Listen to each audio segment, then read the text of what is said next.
ఈరోజు స్టేట్మెంట్ ఏంటంటే ఈనాడు పేపర్ గమనించినప్పుడు రాష్ట్రంలో జిఎస్టీ సంవత్సరం రావాల్సింది 6 నెలల్లోనే వచ్చింది. బాగా పర్సంటేజ్ పెరిగింది, బాగా రిజిస్ట్రేషన్ పెరిగింది, అంత ఆదాయం బాగా వస్తుంది, సూపర్గా ఉందని చెప్తున్నారు. మరి వీళ్ళు ఏమన్నా ఏదైనా అడిగినప్పుడు ఆర్థిక పరిస్థితి చాలా ఘోరంగా ఉంది, అసలు జీతాలు కూడా వెళ్ళిన పరిస్థితి ఉంది వీళ్ళు చెప్తారు. మరి ఎవరిది కరెక్టో ఏందో అర్థం కావట్లేదు.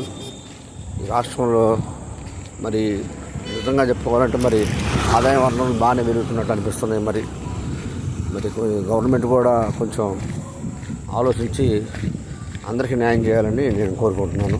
అప్పుడు అన్ని వర్గాల వాళ్ళు ఆనందపడతారు సార్.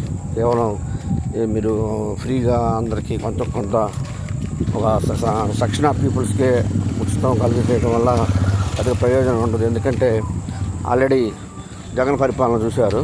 ఆల్రెడీ ఆయన ఎన్ని ఉచితాలు ఇచ్చాడో, ఎంత డబ్బులు వెజ్జల్లేడో చూశారు. చివరికి ఏమైందో కూడా మీరు చూశారు. కాబట్టి ఉచితాలు ఒక్కటే ప్రామాణికం కాదు. ఇంకా 4 సంవత్సరాల టైం ఉంది మీకు. ఈ 4 సంవత్సరాల్లో చక్కగా పరిపాలించండి.